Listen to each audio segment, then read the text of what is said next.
Greetings, dear ones. I'm Kryon of Magnetic Service.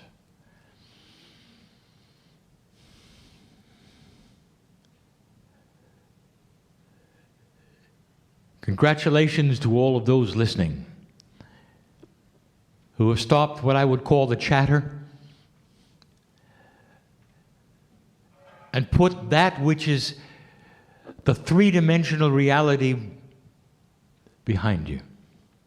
That which you were born told, this is the way it works, behind you.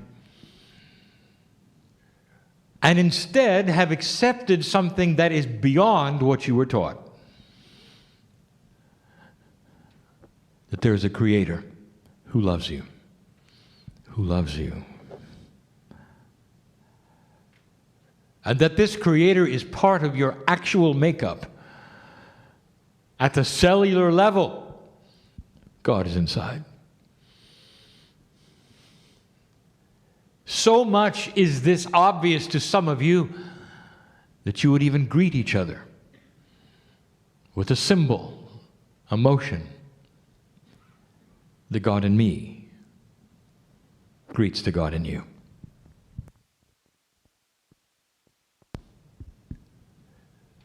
The channel is about love. How many channels have I given about love? And why is it today I give the channel about love? Because today is Valentine's Day. Oh, wait a minute, Kryon. No, it's not. This is a test of your linearity, dear ones. Here we sit in this great town, in this great area of Canada, and I have news for you. It's always tomorrow somewhere in the earth. It's Valentine's Day. Tomorrow. And there are those right now celebrating it. So why not you, oh multidimensional creature that you are? Let's celebrate it together. The Valentine is a big one.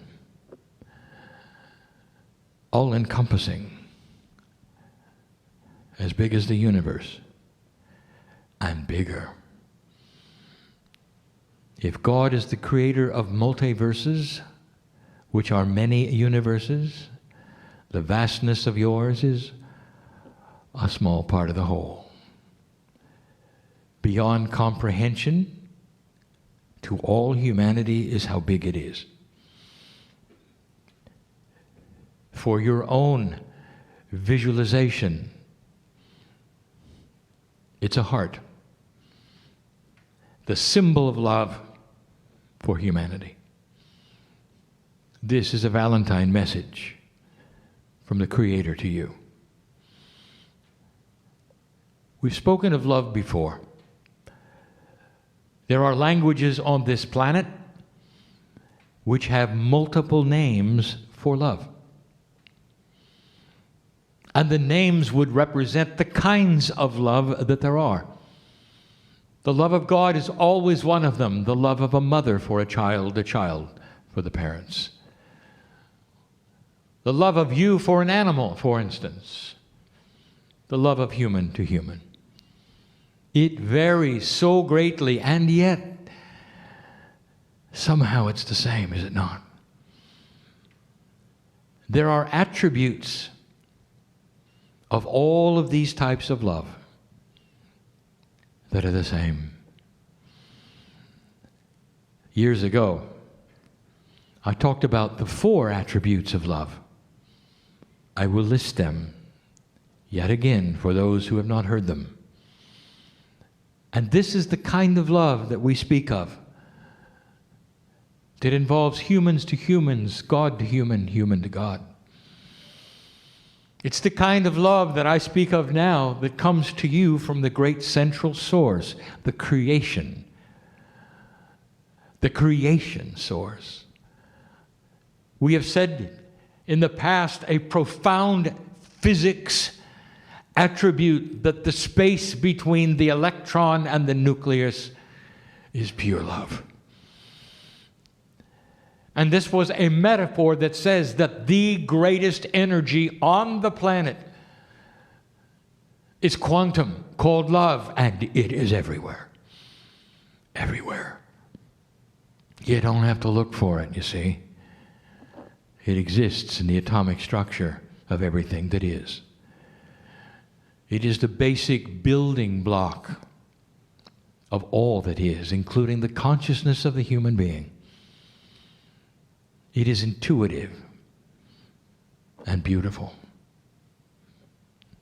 We told you before that the 4 attributes of love go like this.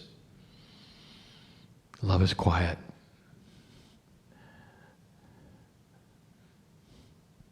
Doesn't announce itself, you see, it just is. In all of its profundity and pureness, it just is.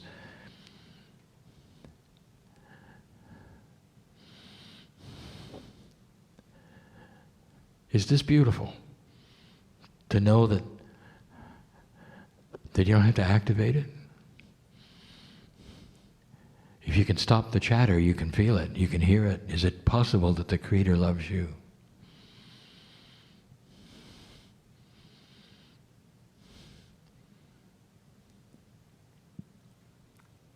Doesn't announce itself. Doesn't have an agenda. Doesn't call for you to do something to activate it. It just is. Love has the attribute to use all of the attributes together. It's a circle. It is. The attributes of love are profound. They're simple. Love is pure. Doesn't puff itself up. It is so big, it is so filled with everything that is, and yet it doesn't yell it from the housetops, from the mountaintops. It doesn't say, "Here I am, worship me." It's quiet.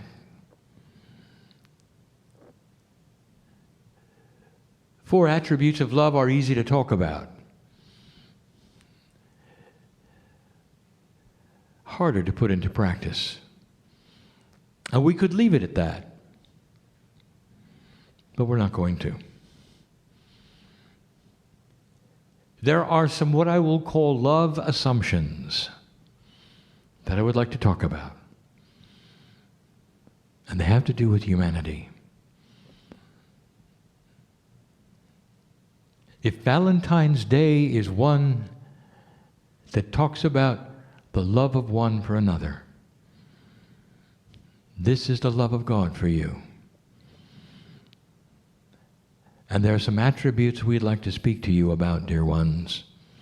And I will tell you, in this energy, you need to listen. Because if you're going to feel this from the Creator, you got to drop some assumptions. Assumptions come from experience, from teaching, from life. They come from what you're taught is the way of things. And in an older energy, quite often the teaching is old. And so we wish to update it all for you. New thinking. Now stop the chatter for a moment. The first assumption and attribute of love that we wish to talk to you about may shock and surprise you, and it's called fear. Who invented the word God-fearing? Are you a God-fearing person? If you are, why? What do you have to fear? And you will say, well, this is what we were taught. God is everything and we're nothing. And so, where's the fear come from? Perhaps you are mixing it up with what the Greeks said were God. They made their gods dysfunctional, so you could fear them. Or some of the other societies who built that which they considered their gods to be strong, judgmental, squash a human if you didn't do the right thing. And yet somehow that carries over right to you in this modern time, and you say, well, I'm a God-fearing person, and you're so proud of it. And I'm going to say to you, why? Don't you understand? If you use the word fear at the same time you use the word love and God, You really don't understand who you are and who God is. You just don't. You're just saying the words. The creator of this universe knows your name. There's a piece of this creation in you. It resides in you firmly, and always has, and always will. That which you call the test of earth is about the test of energy with free choice of humanity. This is not the reality that you expect. When you're on my side of the veil, that's reality. You keep coming and going and coming and going and coming and going to process something grand and great on this planet, old soul, and you're doing it now. There's been no greater time than this, where this test comes to fruition and you start to see the light win over the dark. And the love of God is your fuel. It is your fuel, and if you fear it, your tank is empty. As goes love, goes earth, goes the galaxy, goes the universe. There are many universes. There's things that you should know. The very vibration of the quantum energy, of the cosmic tone that you can hear, that actually speaks of the creation, or what you call erroneously the Big Bang, is love. It's love. Cosmologists can hear it. They don't know what it is. It's a background noise. It's love. It's the Creator having created this universe to get to this galaxy, to get to this planet. And your souls are here operating a test of love. Can you see it or not? And if you do, you will raise the vibration of this planet, this solar system, this galaxy, and this universe, along with others who are doing the same thing. It will change the fabric of love for the future. Universes to come. Time is not something that bothers us at all. The creative source is love. It always has been. It always will be. Why do you fear it? It's time to rewrite it. And if you're using the word, the fear, when you use the word God, perhaps this will be the last time you do.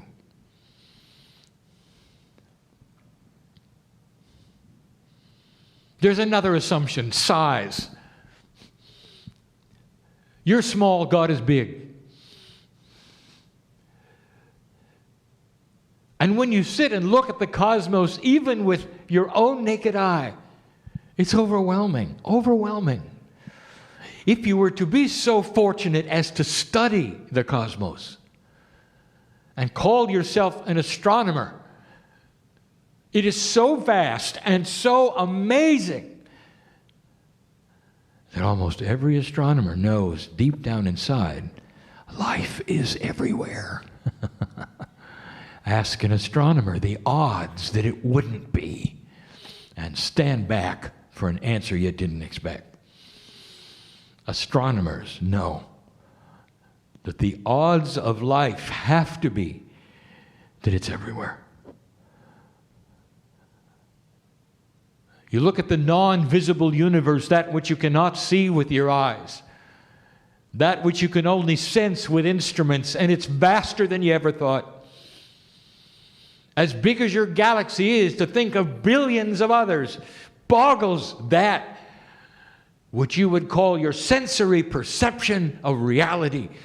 And there you sit like a microbe on a little ball called Earth.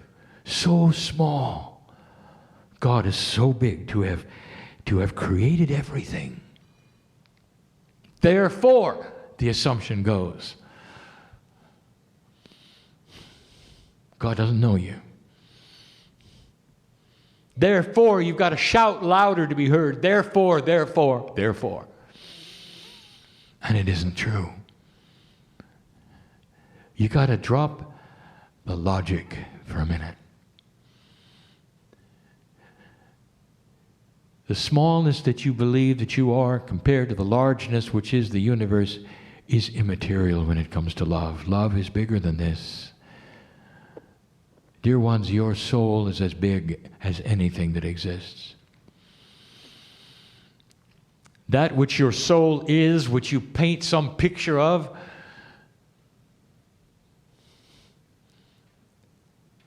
is the fabric of creation.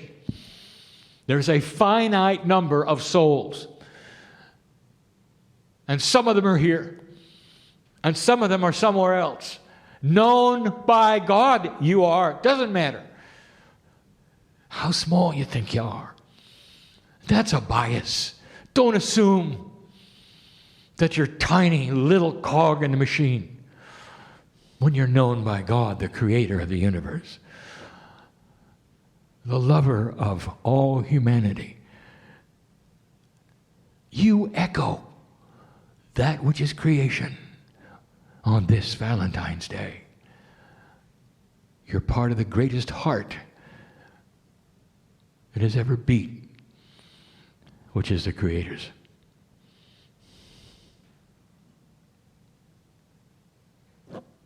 Another one is this.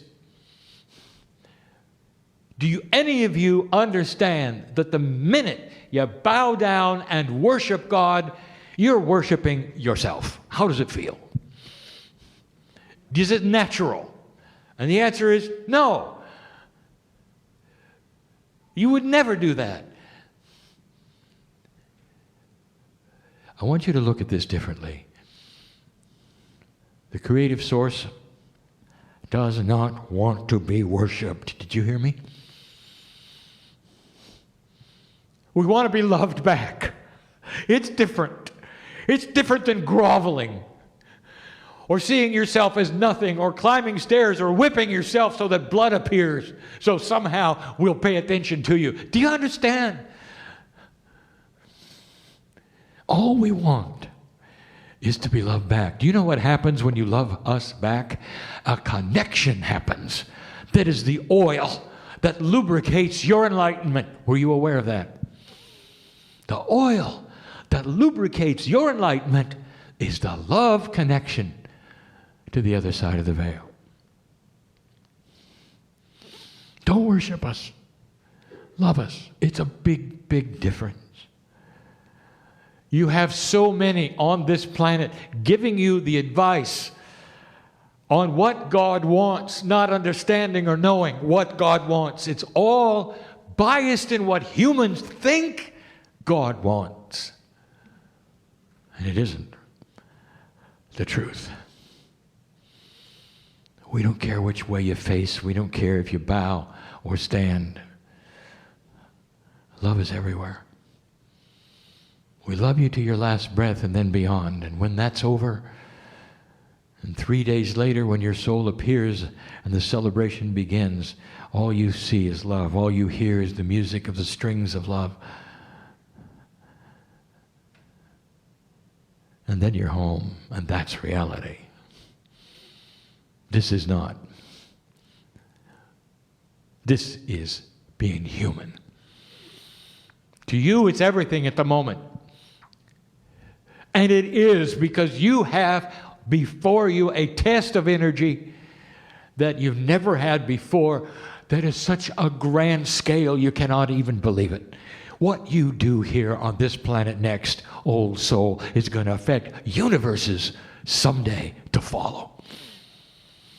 And the irony is, you sit there thinking you're trapped in time, you're going to be part of the universes to follow because you're timeless. Timeless.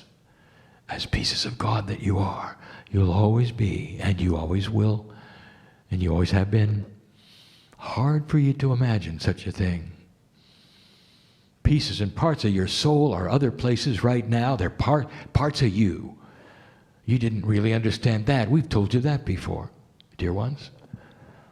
Love is so grand. The last thing we want to tell you. Dear ones, unless you can fall in love with that part of you which is God, listen to me. Unless you can really fall in love with that piece of you which is God, despite all the faults you think you have, until you fall in love with the God part, nothing else is going to happen. It's getting profound. The energy on this planet is starting to become more sacred all the time. You want to know why the dark armies are here? Because they are losing. And the light is starting to show itself, and they know it. Crawling out from under the rocks, trying to find anybody else who is dark as they are, in order to join them and defeat something that's undefeatable called the light of love on planet Earth. Love is the catalyst for everything else in your life. If you're going to sit in the dark, you're not going to let love in. If you're going to sit in fear, you're not going to let love in. At that moment that you surrender everything you've learned about what you think is going to work,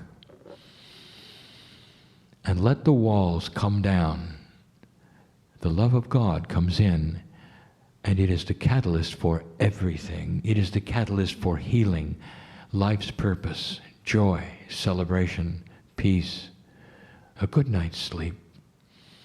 You hear me? That's what's going on this planet. The prophecy of the eagle and the condor is the prophecy of the ancients. Loosely translated, it's when the earth starts to become aware of divinity inside. When the mother energy, which represents creation, starts to appear in all parts of the planet, and the mother energy, metaphorically, is known as love. The love of a mother for its child is renowned. Some of the greatest love that any human could have for another human being. And it dwarfs in comparison with the love of God for you. But you got to start somewhere, dear ones. Start with love. Relax and be loved. Start to love back and understand that something's going on when you do. It's not just nice to be loved. It's not just nice to love back. There's physics involved. A connection happens. Your cellular structure knows it. Your DNA starts to become more efficient, improve, heal. Do you hear me? Heal. All because you stretched out your hand and said, I give up. Let's just love each other. Is there any greater message on Valentine's Day? The heart that beats for you, that is the universe, knows your name. Now, when you stand from this place, stand taller than you did when you came in.